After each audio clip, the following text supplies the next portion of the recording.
put this together, the devotees that organized this gift giving. To tell you the truth, on a mundane level, this type of gift can only be compared to the gifting of the Statue of Liberty to the United States by France. Because Prabhupada is giving the greatest liberty. And so I'll just share one or two little stories. I first came to New Vrindavan in 1972. I tell this very often.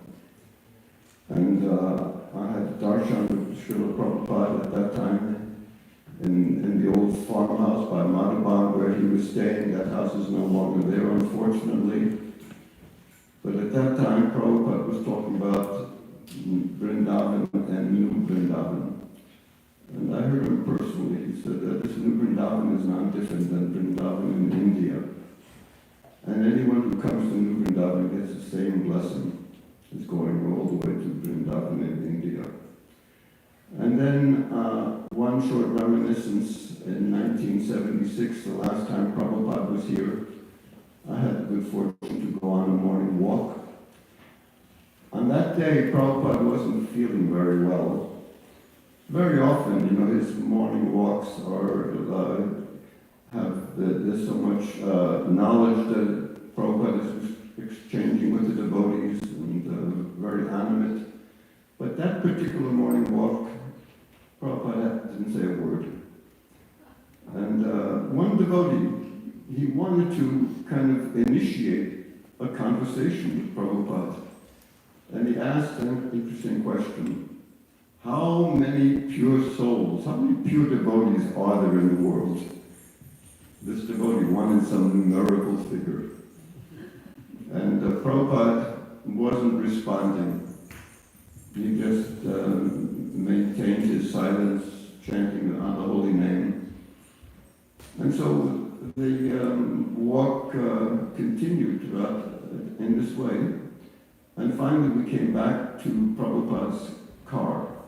And he was about to get into the car when this devotee, he was very persistent. He asked again.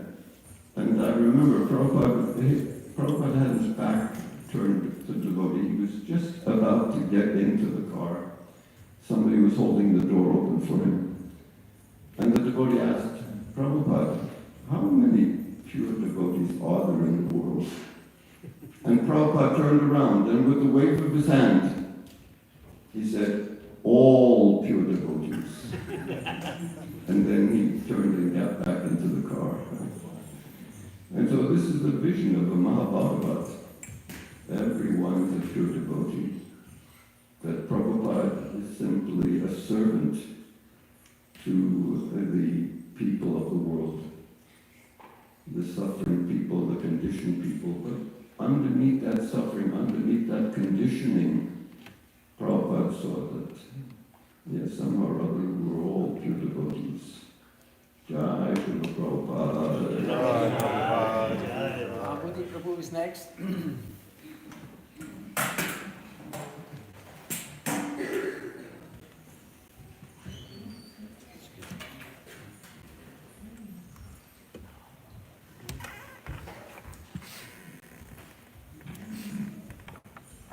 Hare Krishna, praise to Srila Prabhupada. So, Malati Prabhu has been organizing and creating a beautiful reading room for Srila Prabhupada. All of the beautiful pictures of Srila Prabhupada, and I just brought all his unedited books, the Srimad Bhagavatam and Chaitanya Charitamrita, and the rest of his books will be coming. So this is a very auspicious day because now you can read the unedited books and enjoy seeing beautiful pictures of Srila Prabhupada. And so I wanted to invite everyone there because it's a real blessing to have here. And I also like to thank the devotees for this beautiful gift. And when Srila Prabhupada in 1974, when I was living, in a log cabin across the street, and Srila Prabhupada came to visit us on his way back from the morning walk, his morning walk. And I was just so surprised that he was there and shocked, and didn't know what to do. And I just, they showed him around and everything. And I remembered later that I never even offered him a glass of water.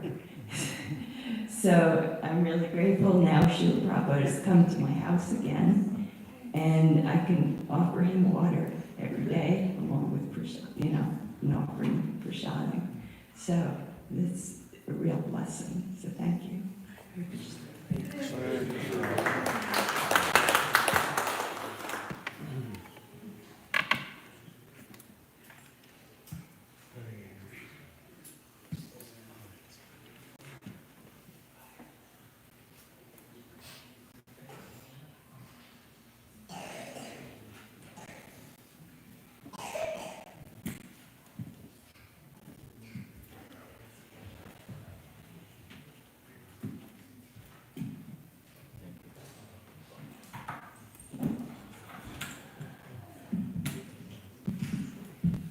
Om Agnyatmanandasya Gyananjana Salakaya Chaksurhanmilitam Yena Tasmai Sri Gurave Namah.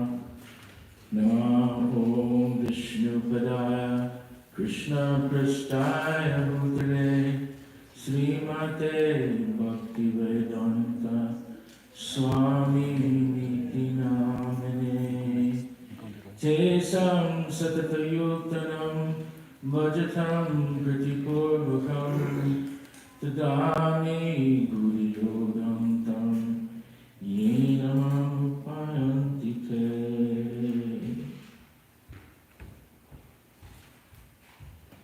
Yeah, Srila Prabhupada. So, I met Srila Prabhupada in 1979. When I came to challenge him if he was a real guru. I don't suggest anyone should do that, but the kindness of Srila Prabhupada is very prevalent. For those of you, I was... These ladies want to tell me something. You said 79, but we all think you meant 69. Oh, 69.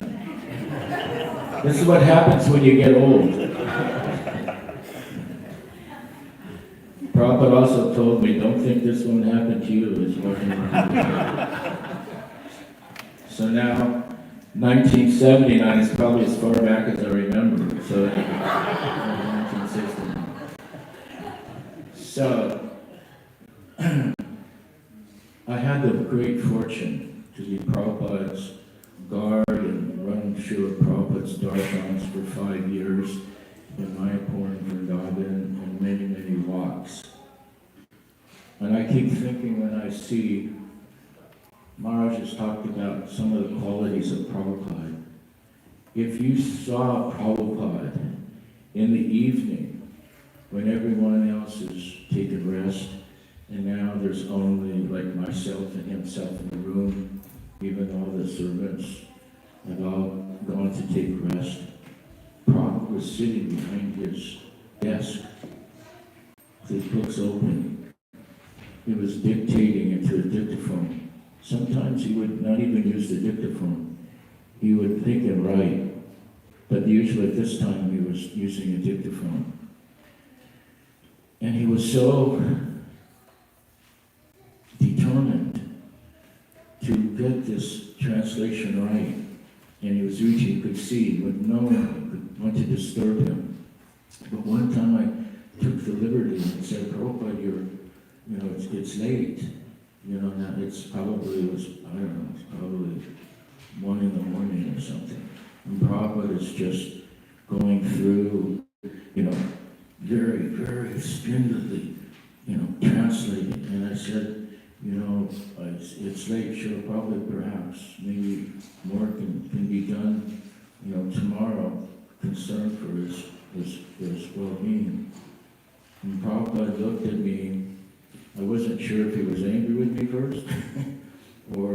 was taking it as a great, as a concern. But he said, I am doing this for all the suffering souls. If they cannot get this information, must get this done. And so there was no one else there. Prabhupada was so determined to spread this mercy. His books, we as disciples or even grand disciples, we take very lightly what he's actually given everyone. We were in ignorance, gross ignorance. We didn't know who Krishna was. We didn't know, we all thought our bodies, we were hippies or students or so much contamination.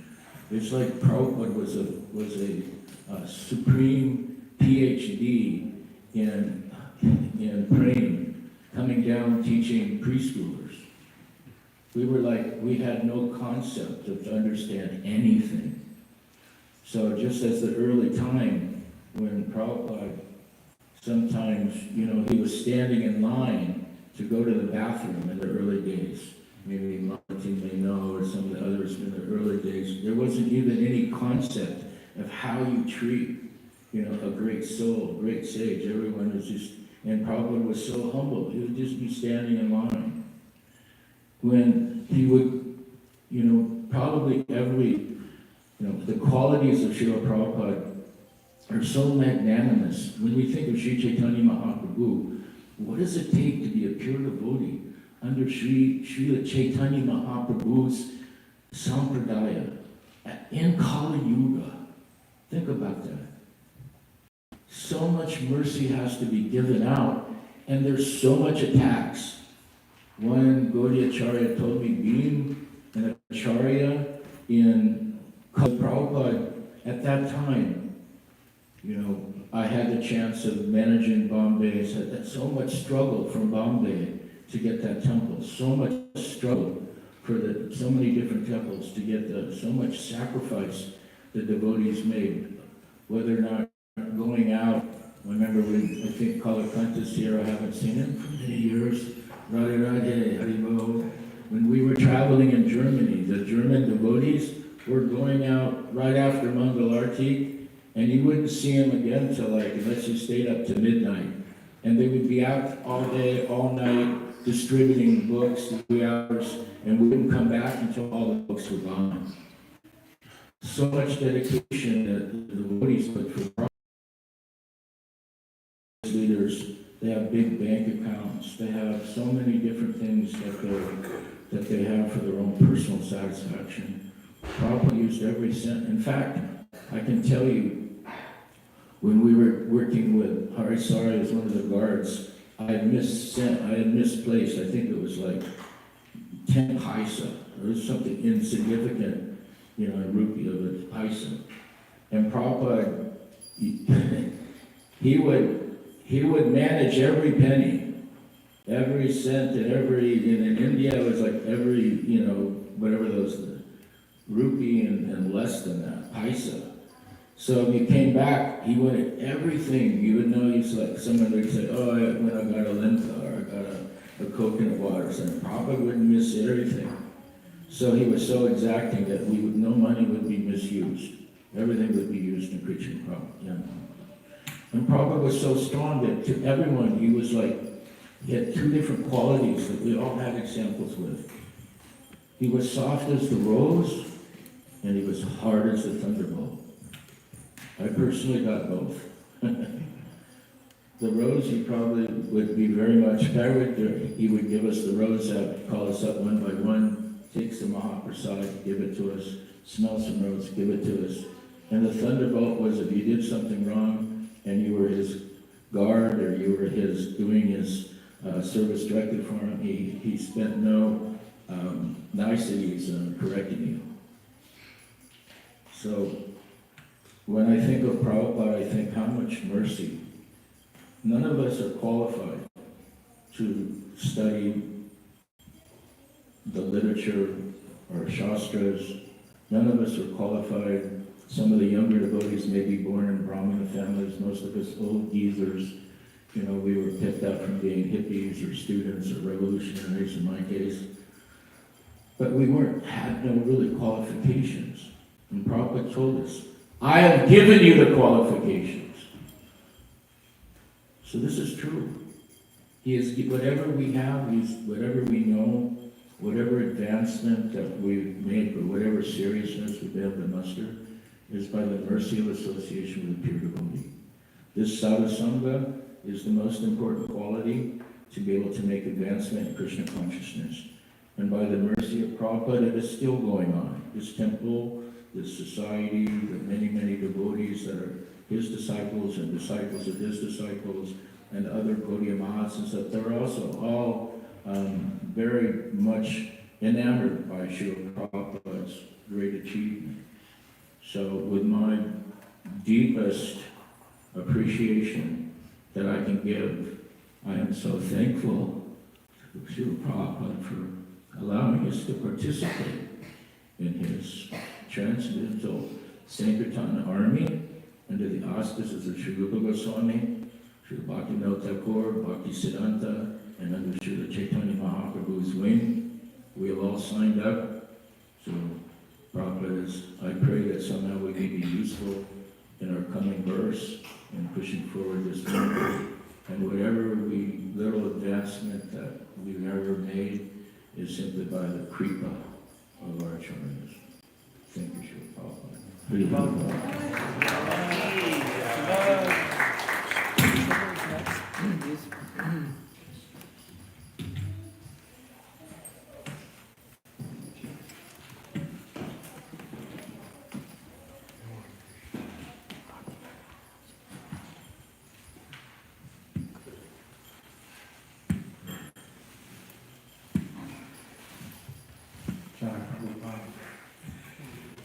So there probably had 5,000 or so disciples around the world.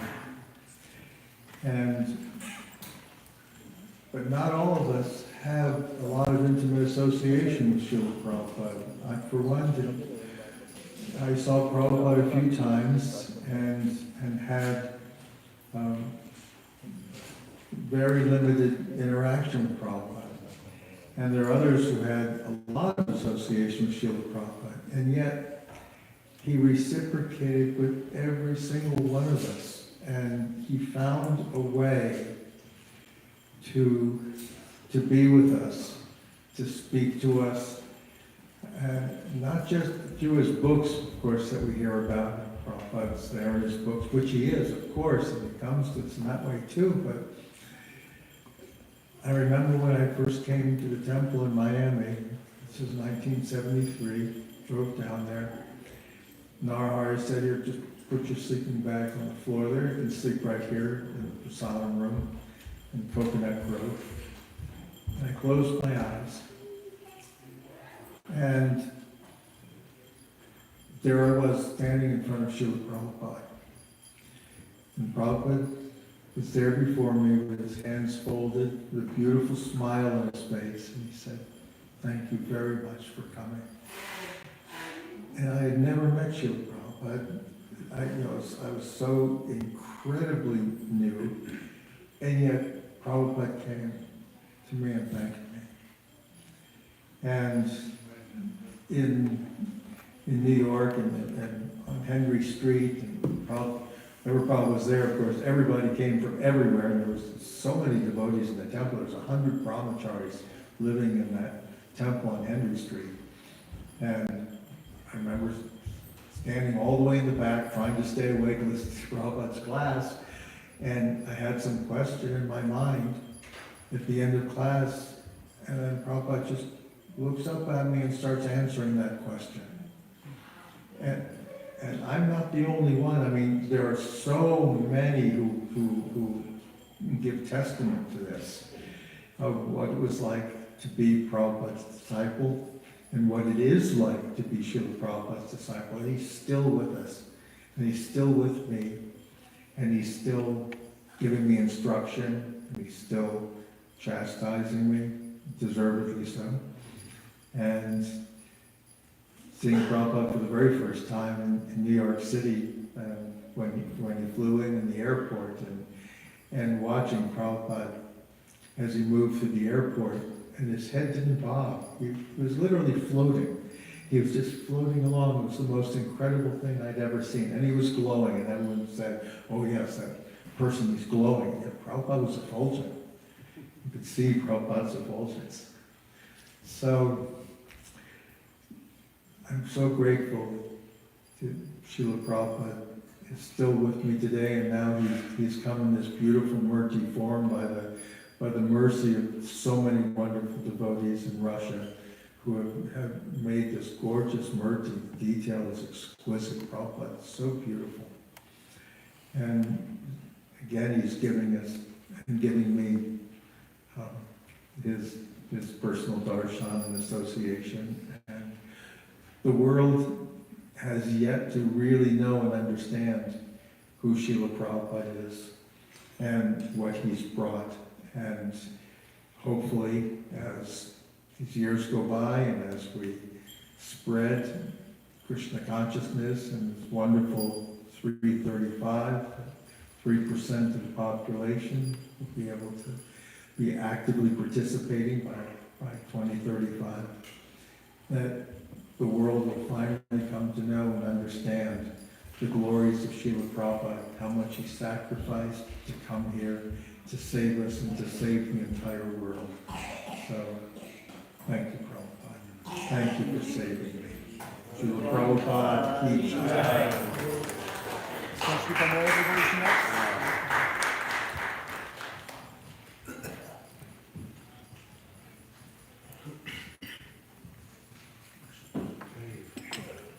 Hare Krishna. Vanchakalpasrivascha Devacha Tinam Pavaneya Vaishnadeya.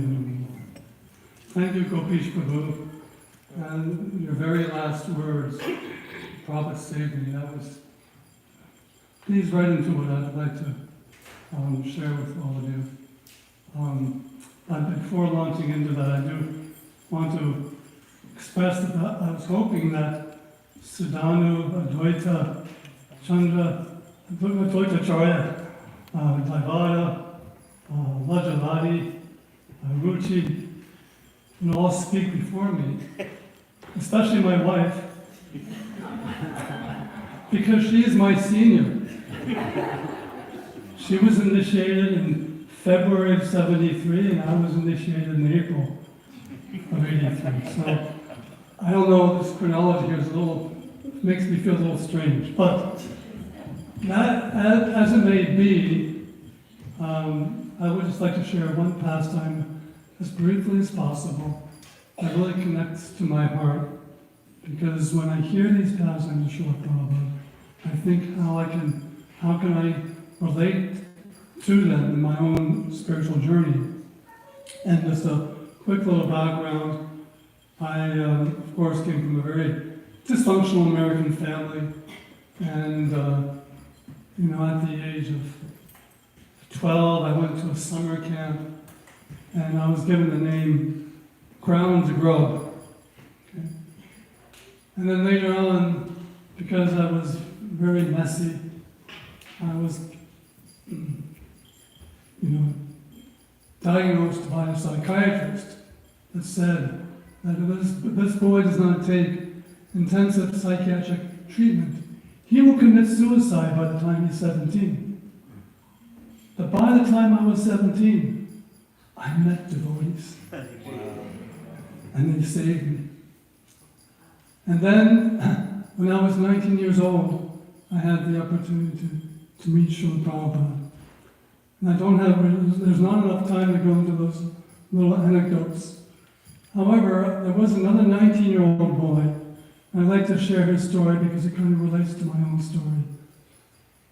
Indra Swami tells a story when he was in France, in Paris. He was preparing for Srila Prabhupada to arrive in Paris. And as they were preparing the temple, they heard a knock on the door. And he opened the door, and this disheveled bum says, "Food!" And Indra Swami said, "No." And he said, "I want to come in." And he says, no, you can't come in, you're too filthy. You have to take a bath, then we'll let you in. So he went and got him some prasadam, and the bum left. Then later that day, Indrajuna Maharaj went on a japa walk, and he came near the Arch of Triumph in the Paris Park there. And he walked along the path, and he heard a rustle in the bushes, and he saw all these newspapers, and this is where the bum was living. He saw the bum there. The next day, he also did a japa walk in the same area, and the bum, he came out of the woods, he said, food! So Indrajuna Swami said, why don't you go to the temple? So he went to the temple, started taking prasadam. Then, a few days later, Srila Prabhupada arrived. Srila Prabhupada, he was going on a morning walk, and then all of a sudden, as they're walking around the lake near the Arc of Triumph in Paris, the bum comes lunging out of the bushes, trying to go to Srila Prabhupada's feet, and the devotees said, get that boy, and they grabbed him and they threw him into the bushes. And so some devotees said, my God, he almost touched Srila Prabhupada. He was frantic with anxiety. So they returned to the temple, then Indrajuna Maharaj noticed that the door to the temple was open. And he remembered that when he left the temple, they closed the door. So he was with Srila Prabhupada, and as soon as they walked into the temple, this bum, he comes running to Srila Prabhupada's feet, and the devotee says, get that boy! Well, it was too late. He had his hands and his head on Srila Prabhupada's feet. And everybody froze. It was like, what to do? And Srila, take him away. Prabhupada said no. And then he began to massage his head. He said, it's all right. It's all right. Chant Hare Krishna. It's okay. It's all right. And Srila Prabhupada did that for 20 minutes. And all the devotees were so stunned. And then the conch shell blew, the curtains opened. Of course, the temple was crowded because Srila Prabhupada was there. But then, here this bum was there, and he wouldn't move. So no one would touch him because he had gotten Srila Prabhupada's mercy. So after Srila Prabhupada left, some